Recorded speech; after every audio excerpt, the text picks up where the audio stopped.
Hey, everybody. Welcome to the award-winning RotoWire Fantasy Basketball Podcast, sponsored by SmartBracket.io. It's that time of year to get your brackets ready, so we're going to talk about that in a little bit.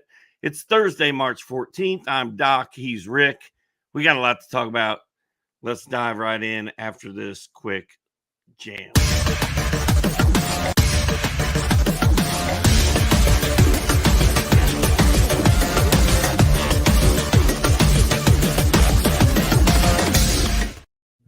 So good to have you all with us here on the RotoWire Fantasy Basketball Podcast. We are the OGs, Rick Kamla and FSWA Hall of Famer Steve Alexander, a.k.a. Dr. A.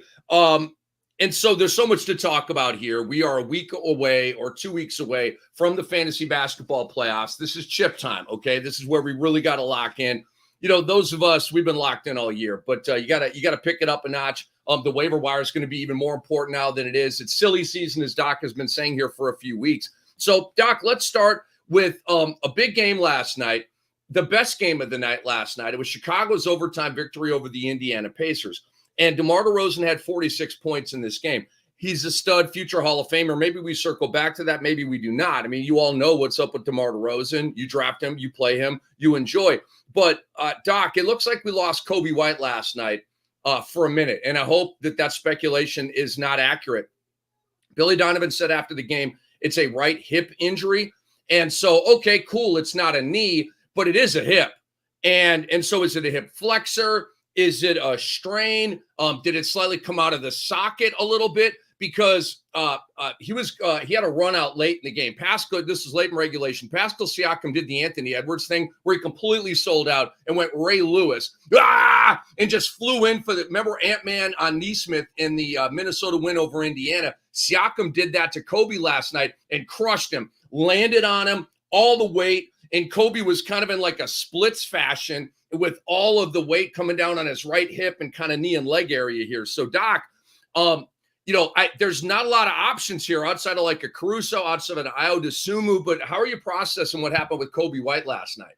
Well, I'm not processing it very well. As you know, I need Coby White in my 30-team playoff matchup.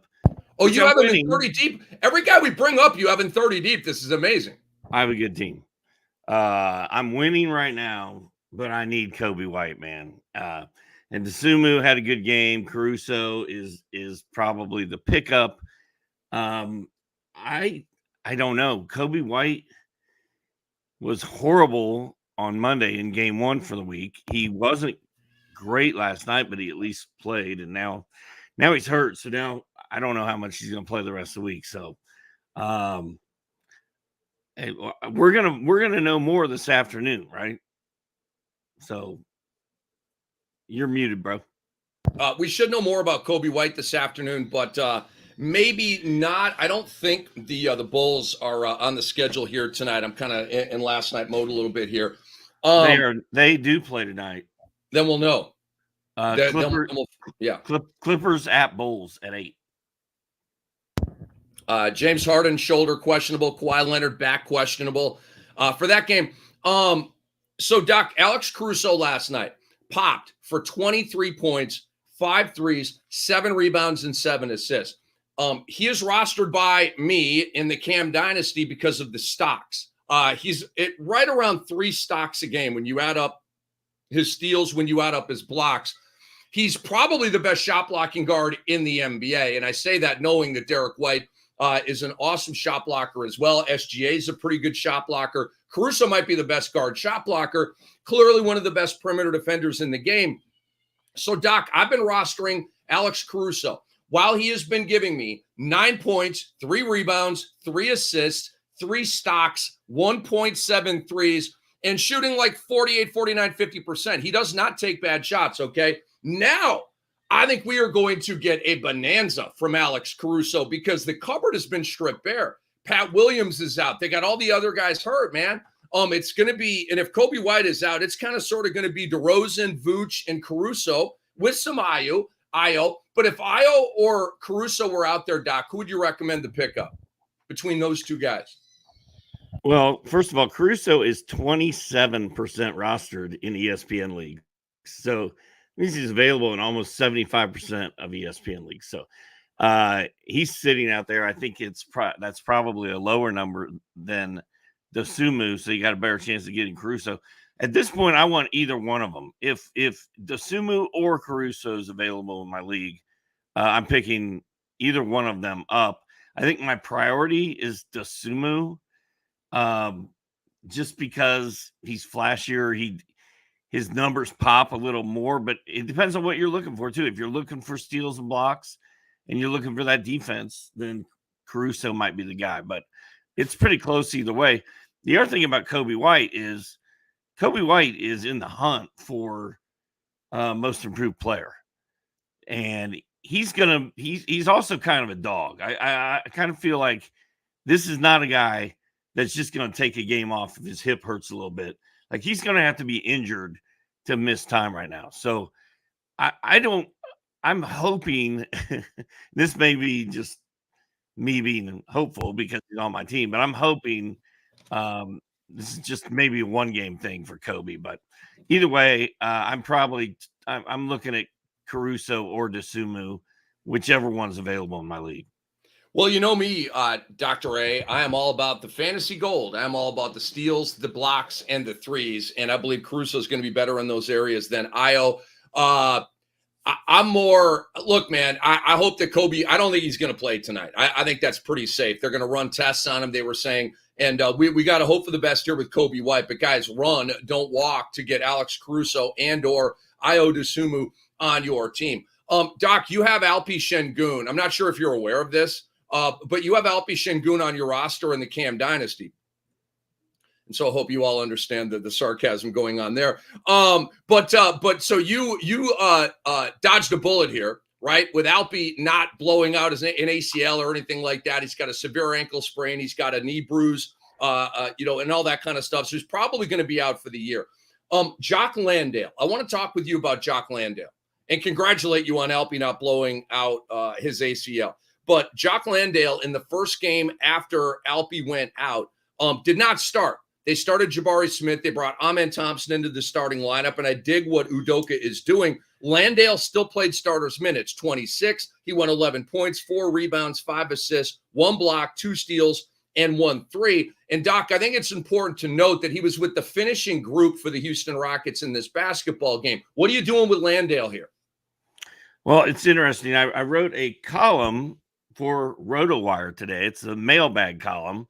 And I said on Twitter something like, hopefully Jock Landale can stay relevant in Houston. And a guy with Twitter handle Kimosabe73 came back at me and said, why are you worried about Landale? There's nobody else to play center in Houston, and he should be fine for the rest of the year, right? And my point is, I'm all for picking up Landale, rolling with him until we see what happens. But the Rockets can easily play a small lineup and not really mess with Landale if they don't want to. There's also a lot of kind of semi-hot centers out there on waiver wires right now that Dereck Lively and Daniel Gafford are actually going to play together in Dallas. So I don't know that Landale is a must-have guy.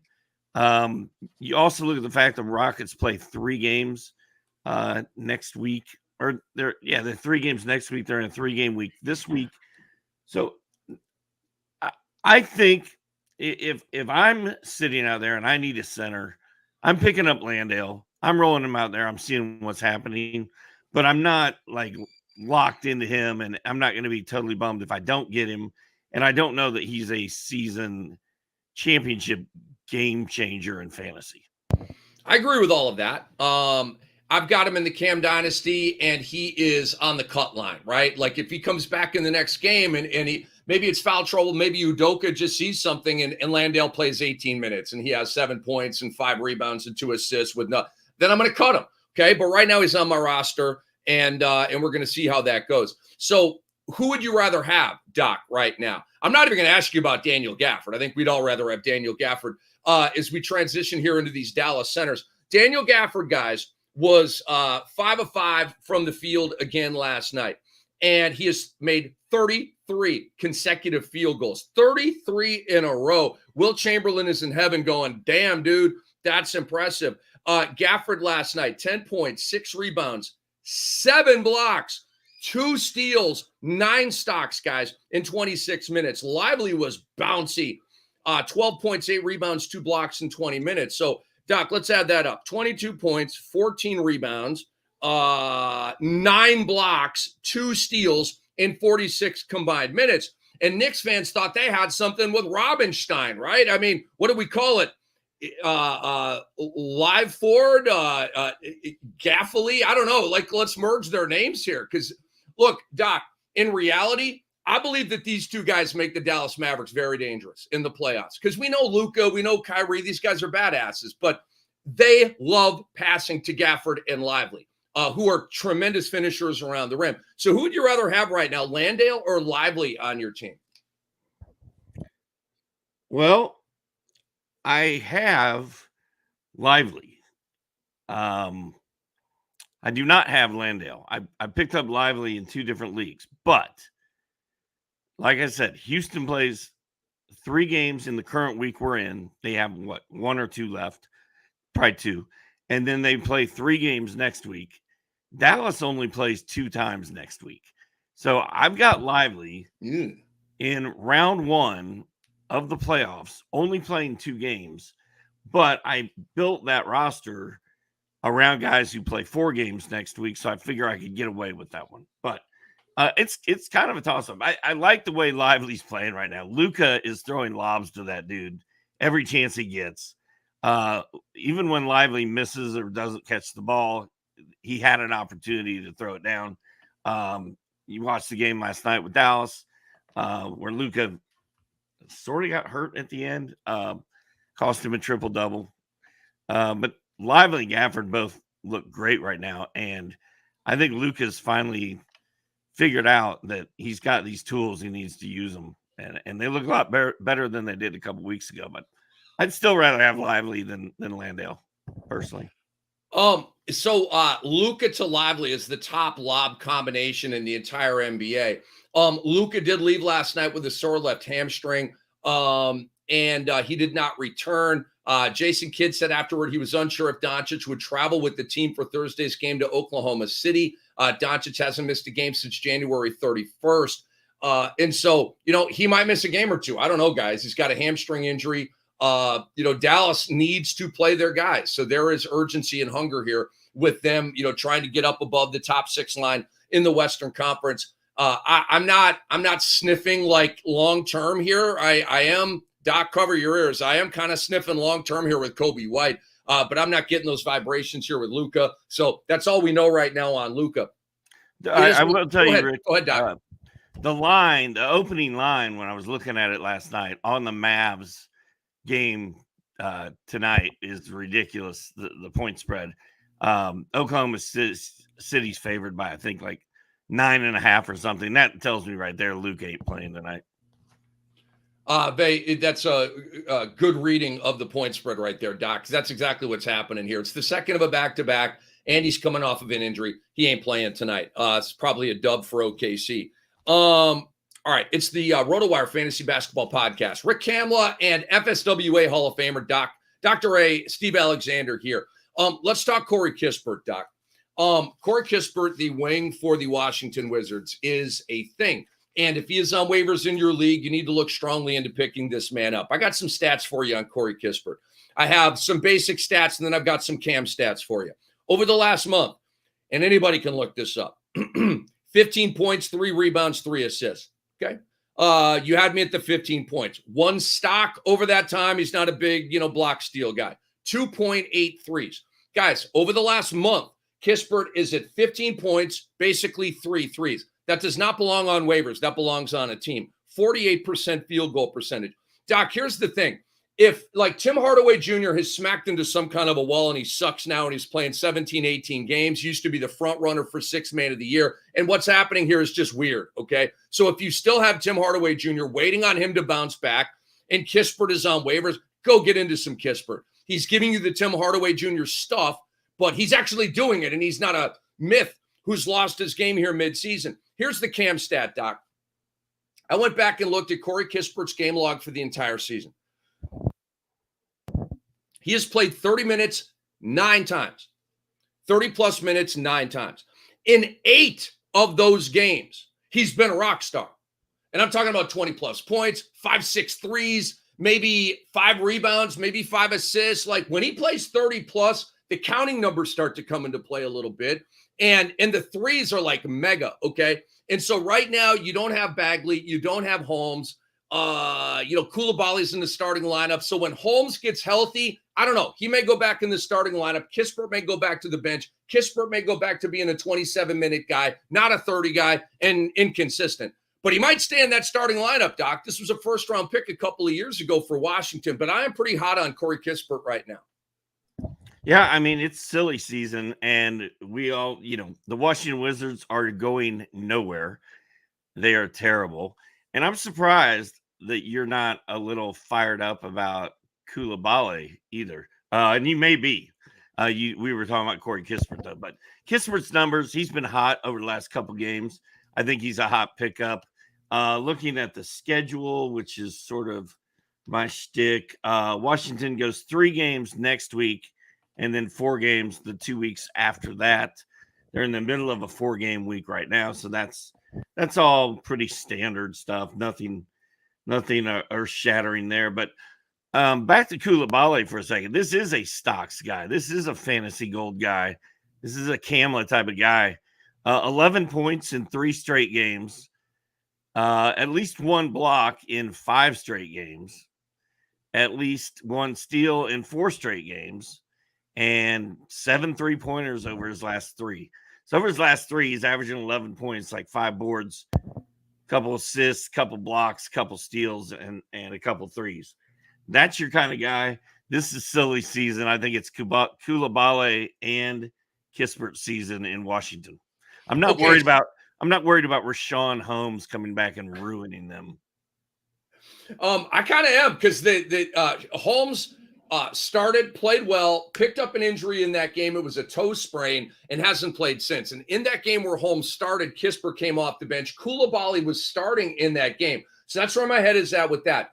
Doc, I would rather have Coulibaly than Kispert, okay? Coulibaly is on Jamie Oppenheim's team in the Cam Dynasty. He was drafted, and Coulibaly is a foundation piece for that team. I can't have Coulibaly.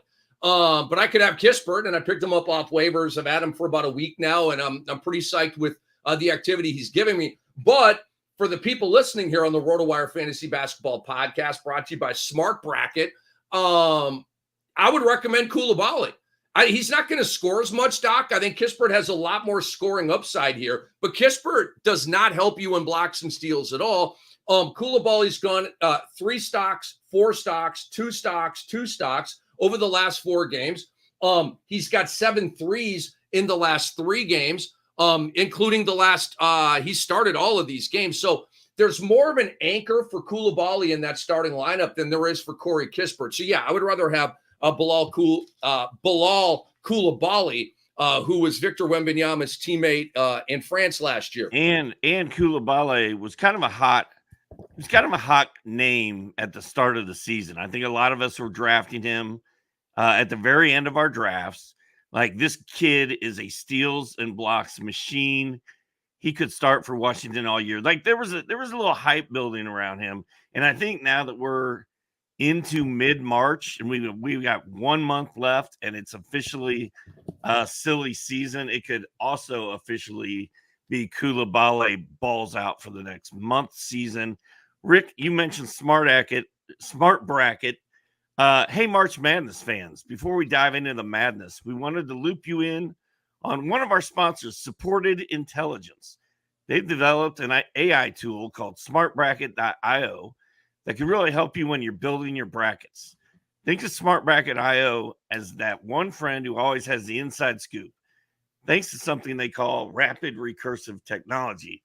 It's like having a secret playbook for your March Madness picks, making your bracket a bit smarter while saving you a ton of time. If you love the game and your bracket could use a bit of an edge or a full-on strategy overhaul, SmartBracket.io is worth a peek. It's fun, easy to use while leveraging some brilliant AI technology. It might just give you those bragging rights you're after. With March Madness around the corner, a little extra insight never hurt. When Selection Sunday starts, check out SmartBracket.io. Here's to enjoying the madness and making smarter choices along the way. Thank you, supported intelligence. So Doc, I am going to go to smartbracket.io. .io, not IO Dosunmu, but smartbracket.io, and get. Hey Doc, are you, have you been watching a lot of college basketball this year? No. Ask me the same question. Rick, have you been watching college hoops? No. We don't have time. I do a 5-day a week show on NBA radio. Okay, I'm here with Dr. A. I got to stay on these goodies, man. So the point is, we're not trying to shame or slam college basketball. Will we watch college basketball now? Yes, we will. And will we fill out brackets? And do we want to win these brackets? Yes, and yes. So I don't know jack about a lot of these teams. I know UConn's good. I know Duke and North Carolina are good. I know Houston's good. I know some of those teams, right? Purdue is good. Purdue is good, but they're choky. I wonder if smartbracket.io inputs the choke factor with Matt Painter and the Purdue Boilerman. Is that a part of your AI technology? So, but I mean, all kidding aside, I'm literally going to hit him up here because Mike Babchak of Mad Dog Sports Radio, he's got a big bracket. It's like $20 a person. There's like hundreds of people in it. It's like if you win it, you could really pop and make a nice number. And I've been like, I skirt the boundaries of competitiveness, Doc, on my own, just doing a little bit of research and just kind of throwing darts. And I do okay, but I never win, right? So I'm going to look up smartbracket.io, man. Maybe get a dub this year. Let's go. Let's do it. I'm sure they're happy to hear that right now. I'm just saying, like, I think that's a really, really good idea because a lot of us just parachute in, right, for the NCAA tournament. We don't know jack about these guys. You and I literally. This is a really good idea, I think. You and I literally wake up on Monday morning, print off some brackets, sit down and start guessing because we don't. I mean, I'm like you, man. I know who the better teams are. I can look at a 2 versus 15 matchup and have an idea that the 2's probably going to win. But to say I know what I'm doing when I'm filling out a bracket, I mean, it's preposterous. Right. Literally right now, my strategy is take all the favorites and just see what happens. That's literally my strategy right now. I can't tell you, Furman, who won the Southwest WAC whatever conference, they're a hot sleeper. They could go to the Sweet 16. I do not have that knowledge, but we have fantasy basketball knowledge, and we've got it for days, and we're the OGs. We've got FSW Hall of Famer Steve Alexander, Rick Kamla. He's Dr. A. I'm the fantasy freak. We've been doing this basically since dinosaurs were roaming planet Earth. So let's get back to work here. I know you want to talk about Kelly Olynyk. No, we're not dinosaurs. I'm saying like the dinosaurs that were roaming the earth. And if we are dinosaurs, well, damn it, we're still effective dinosaurs. Kelly Olynyk here, Doc. Okay. And look, he should be on everybody's team at this point. I don't know what his rostered numbers are, Doc, but over the last week, Kelly O, 19, 6, and 8, 2 blocks, 2 steals. Okay. No, pardon me. This is last night. My bad. I had a W that looked like an N.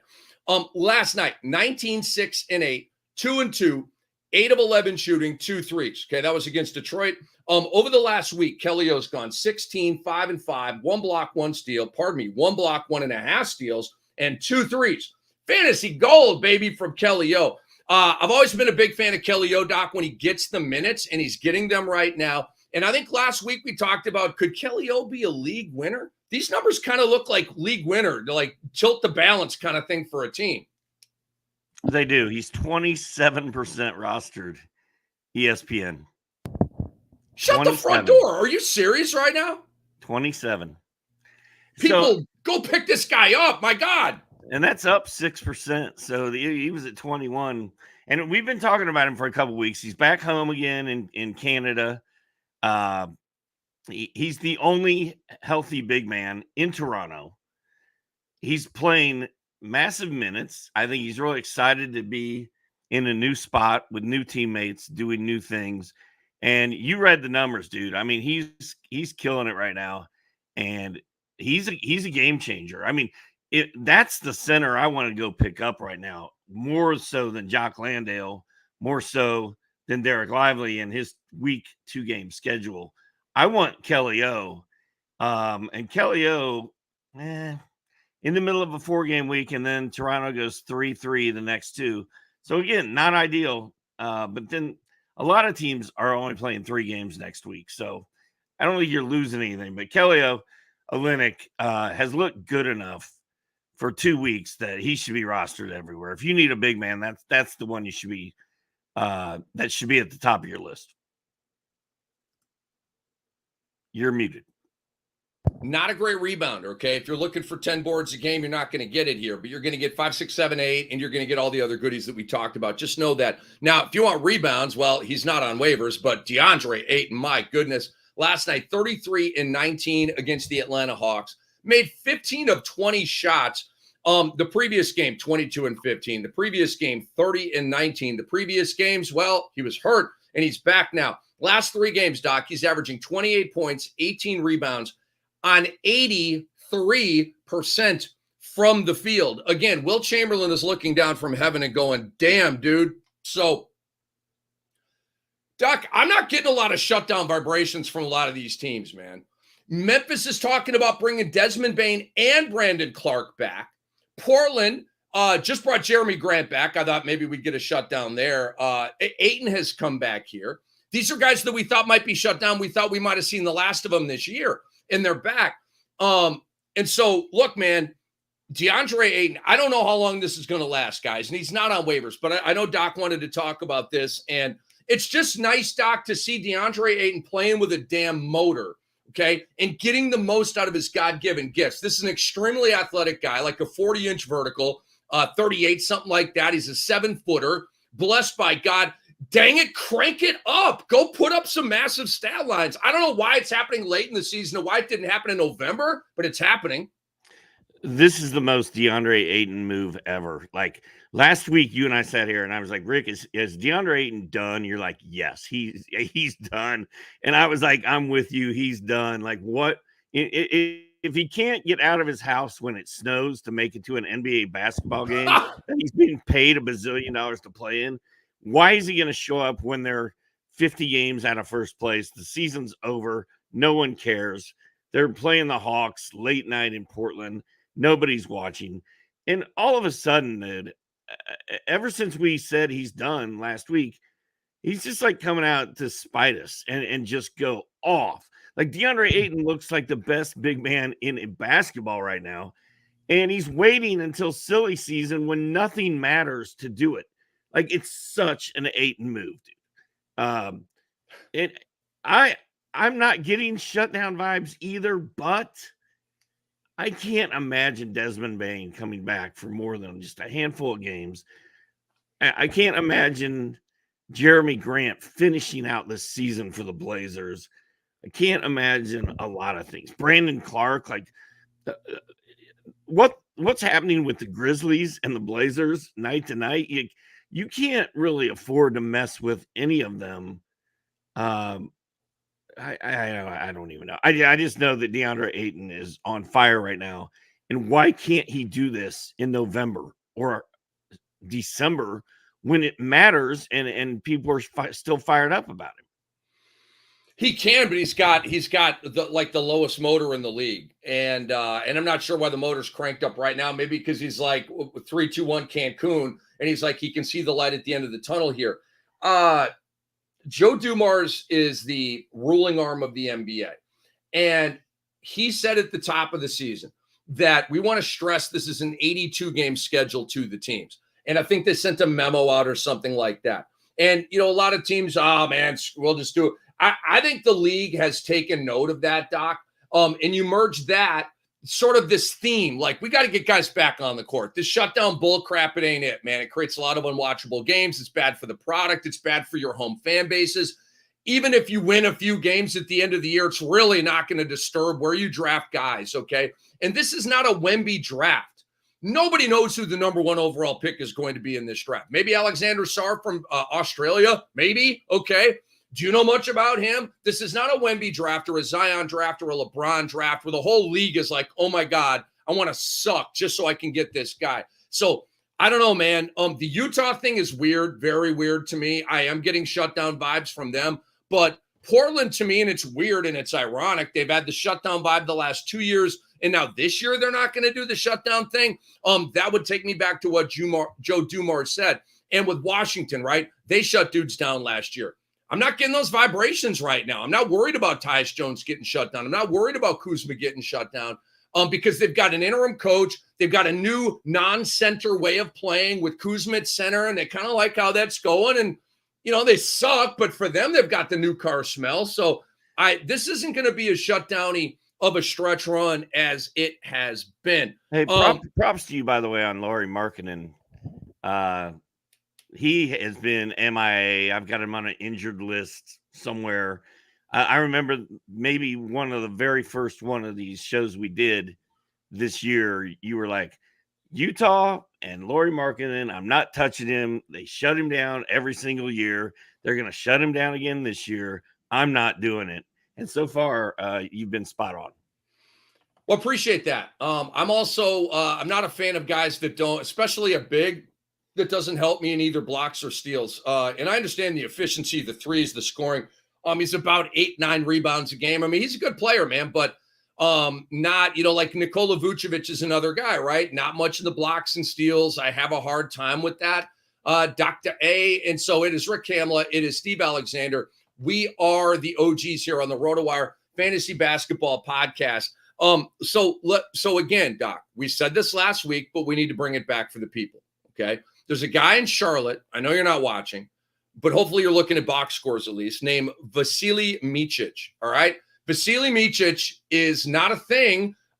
He's doing some big things right now. Last night, as the point guard of the Charlotte Hornets, 25 points, 8 assists, 5 threes, 2 steals. Pop, pop, fizz, fizz. Oh, what a relief it is to have Micic on my team in the Cam Dynasty. I'm stoked about this. Over the last week, he's going 15, 3, and 7, 2.3 steals, and 0.8 threes. The 3-game is a work in progress. He didn't shoot threes very much in the EuroLeague. He was a rock star in the EuroLeague, okay? And so the 5-3 game is some real progress here, and he's getting more comfy at our 3-point line. The steals have been there. The assists have been there. He's scoring between 15 and 20. Doc, and last night, like I said, popped for 25. Trey Mann came back last night and had a small game. And Doc, I have since traded Trey Mann, right? Because I had Micic and Mann. I'm like, I can't have 2 Charlotte guards. I don't want that, okay? I'm trying to win the Cam Dynasty title here. Trey Mann was hurt, so I shipped him out for a high second-round pick. And Scott Messina took the deal. And so I got into a high second-round pick for Trey Mann, who I might have ended up dropping had that trade not materialized. And boom, now I got Vasilije Micic. That's how you do it, folks. Wow. Not to burst your bubble, but Micic only plays 2 games next week. I've got him everywhere as well. Once we started to figure out what was happening with this 31-year-old rookie or whatever he is, he's 30 years old, isn't he? He's 30. Yes, correct. And once we figured out that LaMelo Ball probably isn't coming through that door, Trey Mann barely came back through that door. Like, it's Micic time, it's Micic season, and it's time to pick him up. He's in the middle of a 4-game week. He's balling out.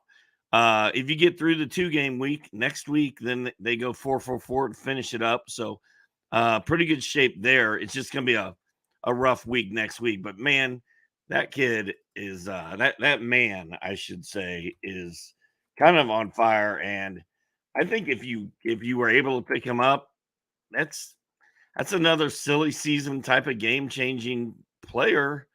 6.4% rostered. ESPN. Muted.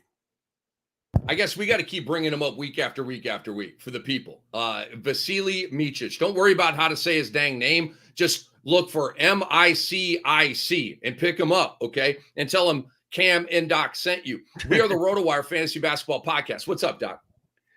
No, I was just laughing, dude. That was funny. Tell him Doc and Cam sent you. Tell them we sent you. The waiver wire can't communicate back, and it's kind of a weird reference, but we're rolling on here.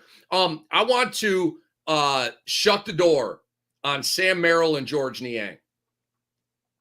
I know they had big games last night. The New Orleans Pelicans just decided for a game that we're not going to guard the 3 line.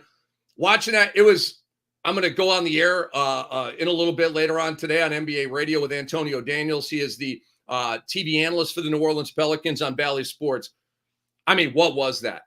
They got beat. At one point in the game, they showed the 3-point. They got beat by at least 45 points on the 3-point line last night. So Sam Merrill hit 5 threes, had 15 points, 9 assists. That'll never happen again. And 5 threes, okay? And so Sam Merrill has been I like to cuss everyone. I'm not going to do it. He's been dog crap, okay? Literally he had a game against Atlanta recently. He did not make a shot. He was like 0 of 9 against Atlanta. They sucked defensively, okay? So Sam Merrill finally busted out last night. Why? I watch a lot of Cavs basketball because teams have gotten the word on Sam Merrill. He is a knockdown, deadly 3-point shooter. So guys are fighting over screens on him. Guys are closing out on him. They're not leaving him buck naked out there anymore, okay? And so last night, he got left buck naked, and he made 5 threes. That ain't going to happen every night, guys. George Niang. Doc, he had 2 or 3 good games. Picked him up in the Cam Dynasty because I needed a forward for one spot, whatever, right? So then I keep him for one more game because he did have 3 good games in a row. It was the Phoenix game when Devin Booker came back 3 nights ago or whatever it was. Oh, my God, did he suck. He was a foul waiting to happen, could not make a shot. It was brick. And JB Bickerstaff was like, bruh, come on over here, man. What was that tonight? So, of course, George Niang last night pops for 16 and 6 with 4 threes. It's fool's gold, okay? George Niang cannot defend at all. All right? And Evan Mobley hopefully is coming back here pretty soon. If I had to have one of them, it would be Niang. Although the way he did me the other night with the bagel against Phoenix, I was like, dude, I cut him, Doc, mid-game. I was so pissed at George Niang, I cut him mid-game. I didn't even wait to see if he had like a good second half to reclaim it. I just said, oh, my God, I got to get rid of this guy, man. And he did not recover. So to me, that's fool's gold. Are you feeling Sam Merrill or George Niang in any kind of way? Well, I got fired up about Merrill a couple weeks ago because on Friday, March 1st, he had 12 points and 4 3-pointers against Detroit. Then he backed that up Sunday with 21 points and 7 triples against New York. And I was like, back-to-back double-digit games. Donovan Mitchell's hurt, which is the key to this whole thing, Mitchell. And I was like, man, I'm going to recommend Merrill to people. I'm going to pick him up and roll with him. His next 5 games, 6 points, 1 point, 6 points, 5 points, 3 points. Then, boom, last night, 15 with 9 dimes, like you said, 5 triples against Herbert Jones, the most dominating defensive player in maybe the whole league. Like I love and Jose Alvarado and Najee Marshall and all these dogs. They didn't defend last night. I love watching Herb Jones play defense. When Herb Jones decides that you're not going to score on him tonight, you're done. It doesn't matter if you're Jaylen Brown. It doesn't matter who you are. When he decides that you are not going to do anything, you are toast. Let me ask you a question. Me and Antonio are going to talk about this today on NBA Radio. Who's the best perimeter defender in the NBA? Is it Herb? Is it Derek White? Is it Drew Holiday? Is it Suggs? Is it Caruso? Who do you think is the best perimeter defender? I think they're all really good, but I think Herb Jones is the guy. Like Herb Jones is the guy that I don't want guarding me. Like when I go to Park and Rec, and my buddy Chris Kennedy decides he's going to shut me down, dude, he gets right up in my face, and I'm old and fat and slow, and I can't even get the ball. Do you even get cardio at that point, or are you just standing around and it's a complete waste of time? No, I just get back in the car and go home. I'm done. But that's what it's like when Herb Jones is guarding people, in my opinion. And it reminds me kind of back in the day when LeBron would get guarded by Kawhi, and you could kind of see LeBron like, why is this guy got to do me like this? Because Kawhi's a really good defensive player too. But all those guys you said, man, Drew and Derek White, and the reason that I still think the Celtics are going to win it all is because of Drew and Derek White's perimeter defense. But I think just a one-on-one defensive dog. I mean, it's Herb for me. Doc, I think you're wrong, dude. I think you're wrong. Jamal Murray is carving up Drew Holiday and Derek White like they're a Thanksgiving turkey, man. Yeah, they have no answer for Jokic. I mean, they do. The 7'3" Kristaps Porzingis, and Jokic is like, I pass ball, we get buckets, we win. I mean, it doesn't matter. It does not matter. You put Dylan Brooks on it. It doesn't matter. You put Herb Jones on it. Doesn't matter. Okay. Jokic is going to put your team in the fry cooker where the Wendy's people put the fries, and your team is going to be done and devoured with some tasty fries in the mouth. Okay. I think Denver's got this, Doc. I think Denver's got this. I can't believe that the Vegas odds right now are so heavily tilted in favor of Boston. Are we not watching the games? Did we not watch Denver go into Boston and beat them at TD Garden with Jamal Murray scoring 35 freaking points, going 15 of 21? Have we not watched these games? One game. What do you mean? I mean, you could say one game, but we see Boston play Denver twice all year. These are two of the most important games of the entire regular season. And so if Boston cannot beat Denver in the regular season, how are they going to win 4 out of 7 in the playoffs? Because think about this, Doc. You have to find some way to disturb Nikola Jokic. Nobody in the league is able to do that until somebody is able to disturb. Maybe Wemby is the only guy that can actually disturb Nikola Jokic. But, Wemby's on the Spurs. They suck. That's not going to be a factor this year. Until somebody can solve the riddle of Nikola Jokic. And, you double team him. Okay, it's like double teaming Pat Mahomes. You double team Pat Mahomes, you lose every time. Oh, so what do? I just stand back in a cover 2. Yes, you stay back in a cover 2 defense and you just hope for the best. That's all you got. Well, Boston is sleepwalking through this season. They're like, oh, Kristaps Porzingis, is he still on our roster? Just keep him over there on the bench until the playoffs get here. We don't need him. Oh, Drew Holiday's not feeling great tonight. Throw him on the bench. We're good. We don't need him right now. Like, they are just cruising, dude. They're like, oh, Al Horford's 48 years old. Just throw him out there for 40 minutes. It doesn't matter. He's healthy. He's going to be good to go at the end of the season. Playoff basketball is different. The Celtics are just trying to get to the finish line healthy, ready to go. And I still think the Celtics are the best team in the league. But you're right, man. The fact that Jokic is so unflappable and so, like, nobody can get to him. Like, he's moving slower than everybody on the court. He's making better passes than most of the point guards that play basketball. And he's making smarter decisions in a more calm and timely manner than any other player in the league. So you're right. It all goes through Jokic, but I think the Celtics are going to game plan for him, and they've got enough big guys and enough depth that I think they can do it. We'll find out. It should be just don't put your house on it, man. Just playoffs are going to be fun. You got money on Boston, or I just don't put. No, I've just been on them all year. I just think they're best team. They are the best team. They are the best team. They have the best record. They have the best combination of offense and defensive rating. They are the best team, but they're not going to beat Denver. That's where I'm at with that. What do you guys think? Well, what do you guys think out here on the RotoWire Fantasy Basketball Podcast? Who's winning this thing, Denver or Boston? Hit us up with some comments. Doc, let's go to the streets. Let's help these people win some chips, man. Okay. Reader questions. Let's take it out. I'll find them. You take the lead on them.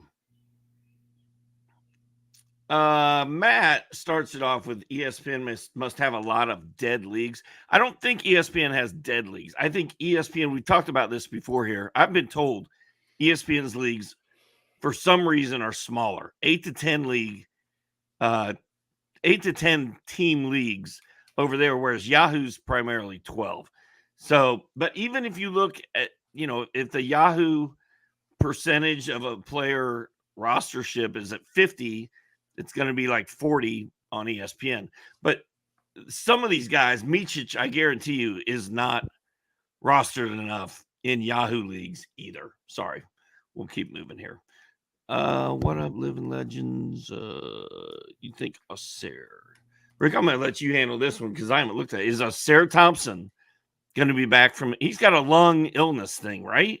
He He is listed right here. I just looked him up.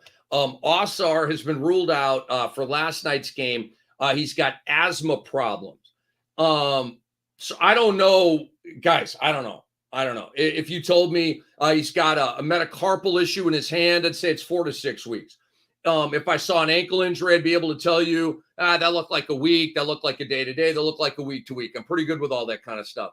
Hyperextension, usually leads to a torn ACL.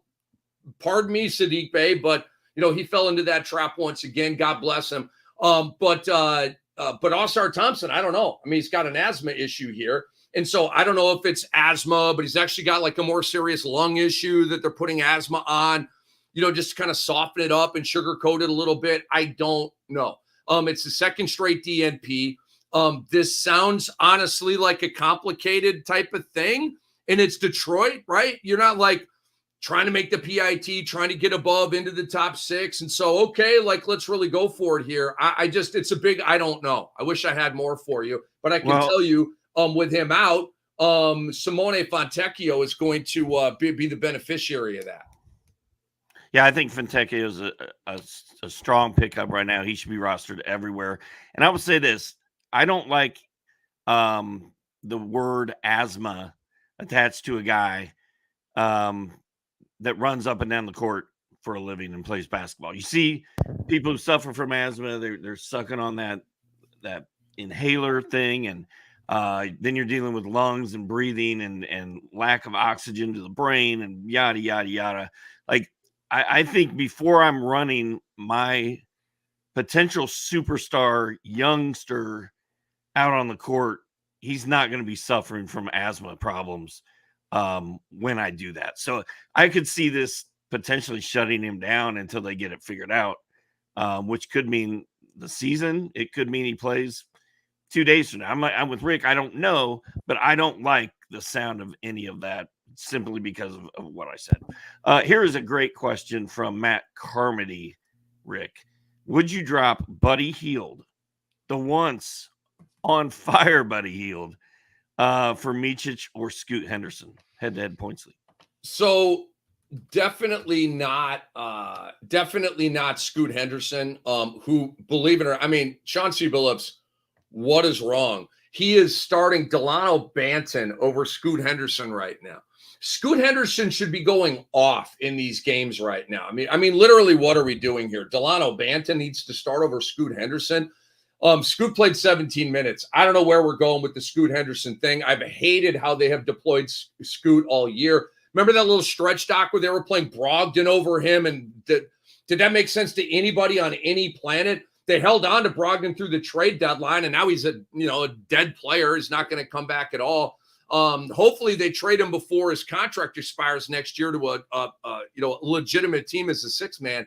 But Buddy Hield has hit the skids, man. And it's predictable. He got to Philly, new car smell, change of scenery, pop, pop, pop, pop. All right, then all-star break. Then reality sets in. You don't have Embiid, okay? You don't have the spacing. You don't have the comfortability of all the gravity that he creates. And so now he's gone 13, 15, 8, 16, 9 in his last 5 games. He has 12 threes over his last 5 games, which is like 2.2, which is not Buddy Hield either. And the shooting has been pretty abysmal, a 6 of 17, a 2 for 10, a 4 for 11. I'm not telling you to drop Buddy Hield, but when we juxtapose him to Vasilije Micic, I mean, Doc, I'd rather have Micic. Here's the thing. You can get Buddy Hield stuff on waivers. Corey Kispert does Buddy Hield stuff. Buddy's a little better in the stocks area. But you know what I'm saying? Like, Buddy Hield is kind of sort of Corey Kispert. And so, but the difference maker is Micic because of the assists. Doc, we say this all the time. You very rarely can find 7, 8, 9 assists per game off of waivers. We are right now with Micic. You literally can find 7, 8, 9 assists. And this isn't some Scottie Pippen Jr. fly-by-night bull crap on Taylor Jenkins and that yo-yo down in Memphis. This is actually something you can count on. Oh, that's awesome. I would do that as well. And as for my guy, what's his name? Who's the guy? Blanton in Portland. I've got him on a roster, and he's actually kind of fun. I'm kind of enjoying that experiment. Not the last 2 games, though. I got it right here. Doc, he had 25 against Toronto. He popped for 30 against Houston. The fantasy world is all rushing to get him. He followed that up with a 22-point game against Boston with low goodies. And then last night, 12, 5, and 2 in 19 minutes. Well, I mean, welcome to the Chauncey Billups blender. What the F do you do with that? Are we thinking the 30-25 Banton is coming back? Are we thinking he's now right around a 20-minute per game player, which is where he should be, Doc, with Scoot Henderson playing 30 minutes a game? Well, it was one game, and Portland actually got a win, so that was weird against you-know-who, the Hawks. Kaka! DeJounte Murray hit last night. I know that. Dude, they're missing Jalen Johnson so bad. I mean, obviously Trae Young, but they're missing that juice that Jalen Johnson brings, man. Are the Nets going to catch the Hawks and knock the Hawks out of the playoffs? Probably not. Last I looked, it was like a 3-game separation. It is a 3.5-game separation. No, sir. I don't believe they're going to catch the Hawks. How can Brooklyn be that bad? They're pretty sort of healthy. Now they are, but I mean, they just got Cam Johnson back last night, came off the bench. I mean, look, to me, the Brooklyn Nets have more talent than the record says they do. I like Claxton a lot. I like Mikal Bridges a lot. I love me some Cam Thomas. Dennis Schroeder is balling for them at center right now. Cam Johnson's a good player. Dorian Finney-Smith is a good player. You know what I mean? Dennis Smith Jr. is a nice backup point guard. I like him in a backup point guard spot. Their coaching to me has not been good this year, Doc. I feel like their talent should have more wins than this. Would you drop Tyler Hero to pick up Desmond Bane? We're going to figure out where you really stand with Desmond Bane at this point. Well, I just don't understand why we have to drop Tyler Hero. How can we not just put him in an IR spot and then you have an open spot and then you just go scoop up Desmond Bane? I don't understand why you've got to cut Tyler Hero unless you're in one of these lame 8 or 10 team ESPN leagues. I mean, that is so stupid to me, by the way. Like, it's so easy. Like, that's like the kiddie version of it. You know what I mean? Like, Doc, if you're in a video game and you've got like difficult, extremely difficult, PhD level, and then at the bottom you've got like kindergarten level, grade school level, right? Like, no, why? That's grade school level, man. That's entry level bull crap. 8 teams, 10 teams. I know you got an 8 team. Is it 4 teams or 8 teams? That team that's loaded with all-stars that you talk about from time to time. Well, that is an 8-team league that we drafted like a month and a half ago to help these sick kids. Sick kids. All right, thumbs up. Yeah, it's a charity. It's a charity thing. And dude, I've got that team is just stupid. It's Wemby and Embiid and Harden and Kawhi, and it's so funny. So Doc, back to this, man. I mean, I don't freaking know. If I had to, gun to my head, backed into a corner, I'd go get Bane because I'm really worried about Hero, Doc. When was the last time Hero played? Well, it was It was a New Orleans game 2 or 3 Friday nights ago, whatever. So he's got, last I saw, a foot injury and a knee injury. Tyler Hero, the oft-injured, maybe the biggest tease in fantasy basketball, has not 1 but 2 leg injuries, okay? And he's soft. He's very soft. Doc, has Tyler Hero been able to complete the last 2 seasons for the Miami Heat? Well, the answer is no. I was going to pile on Malcolm Brogdon a minute ago while you were talking about him. Like, you just kind of iced over him. Like he gets a free pass. Never finishes a season, never plays more than half the game's world that he lives in. But man, I don't know how you can ever rely on Malcolm Brogdon for anything. And I feel like Tyler Hero is sort of headed down that same path. I just made a trade in the Cam Dynasty. Tell me what you think of this. I traded Brogdon, right, in one of my IR spots, not coming back this year, and a 3rd round pick to get into Chris Middleton, whose return is right around the corner. What do you think of that little move? It's been a rough 2 years for Chris Middleton, but I don't know why he would not come back the old Chris Middleton next year. Like, I have way more faith in Middleton than I do Brogdon, so I like that deal. Rick, do you know who Tristan Vukovic is? Yeah, he's the cat that Washington just scooped up. Well, let's close the book on Desmond Bane. How many games do you think Desmond Bane is going to play for Memphis? They probably got about 17 left. He's going to come back in another game or two, so they say. I don't know. I'd say maybe 13 or 14 of those games. Wow. Probably no back-to-backs. If you're going to bring him back, then play him to the end. And if I'm Brandon Clark, Doc, I want to come back. I'm paid to do this. I love ball, right? Don't I love playing basketball? Isn't that why I'm here originally, is love of the game? Bouncing that ball, going to the park, playing until mama screamed at me because dinner's ready and I got to come home now. The sun is going down. Isn't that what this is about?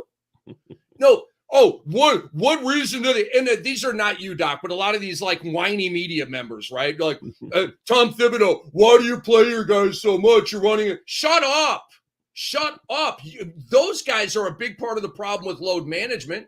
So they're like, well, what good is it to bring him back? It's a month left in the season. Yeah, there's a month left in the season. That means popcorn is popping, beer is being sold, TV cameras are rolling. Let's play. Doc, in the NFL, they don't shut guys down. If a guy comes back from injury for week 18, they freaking play him, okay? Because there's a game and because there's fans in the stands and because TV cameras are rolling. Why not play? And so, again, shout out to Joe Dumars beginning of the season saying, we're changing this shit up. This is no longer a 55-game season for these lazy bums. This is an 82-game season, okay? You need to honor it as such. And I really think teams have taken that to heart, Doc. I really do. And that is to our benefit over here in fantasy basketball. End of rant. That was a fantastic rant. I have marked down the time it took place. I'm going to tell the people at RotoWire that should be cut into a 2-minute clip and just let her rip. That was good. That was good stuff.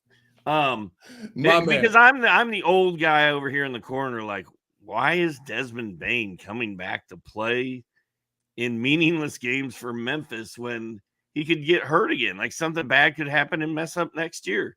I'm more of a protect my assets guy, but you're right. Popcorn's popping. There's beer to be sold and there's basketball to be played. Marlo Ram wants to know your thoughts on Tristan Vukovic as a pickup.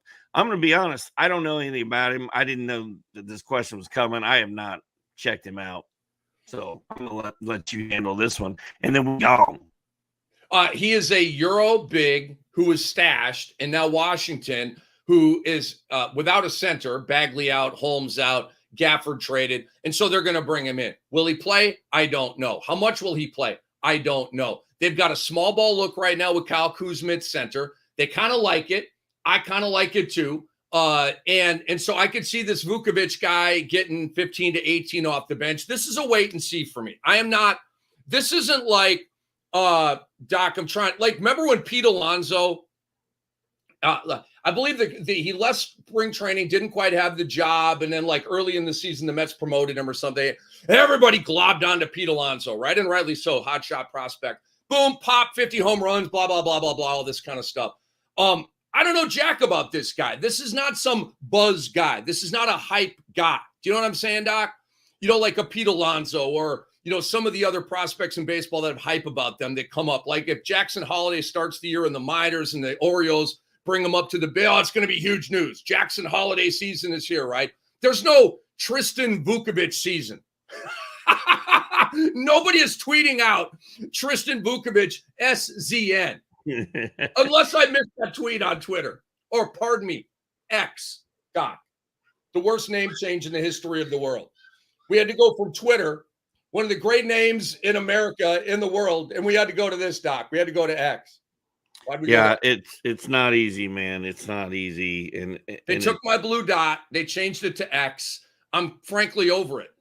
Dude, when I lost my blue check mark, I lost all the cool points with my children and all of their friends. Because it used to be like, your dad's verified on Twitter.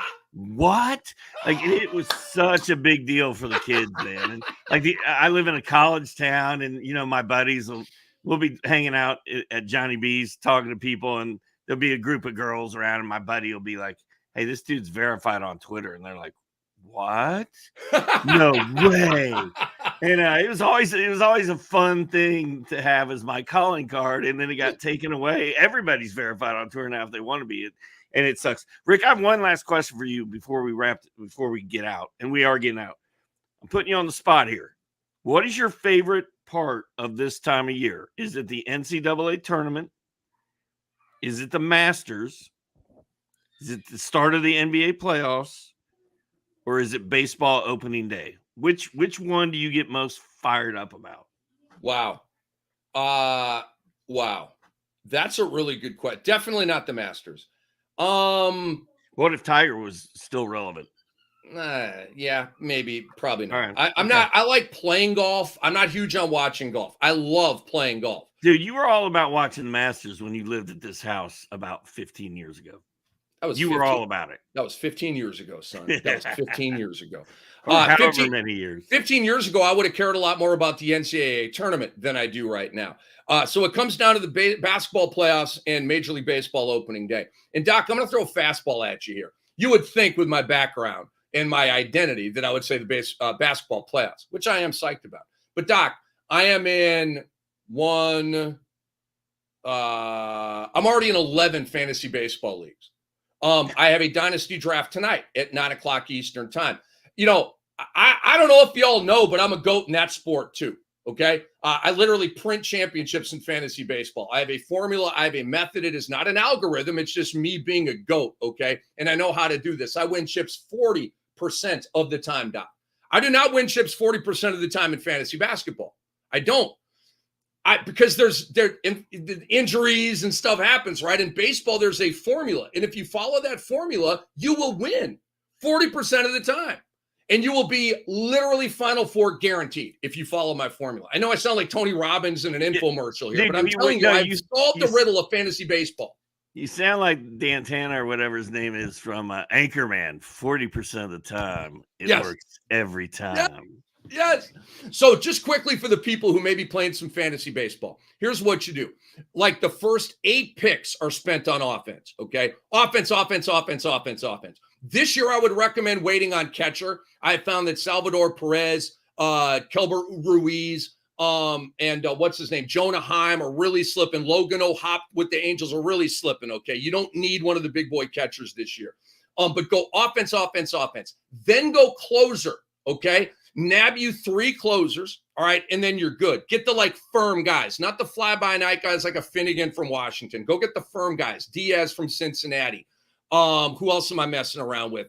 Holmes from New York. Guys like that. Then, guys, you go a little bit of offense to round out the utils and stuff. And you're like, where are the starting pitchers, Cam? Where are the starting pitchers? You don't need them, okay? You need them, but not at the top of the draft. So, Doc, then the rest of the draft is all starting pitchers, okay? So you know who I'm getting? I'm getting Hunter Green. I'm getting Christian Javier. I'm getting Hunter Brown. I'm getting maybe a Chris Bassett, but he's usually around away from me. And, I look at I'm getting Tristan McKenzie. I'm getting Mackenzie Gore. I'm looking at my pitching staff, and I'm going, I freaking love this pitching staff. And I got it at the back end of the draft. And then you look at my offense, Doc. And it's rockstar. I got homers, I got steals, I got ribs, I got everything.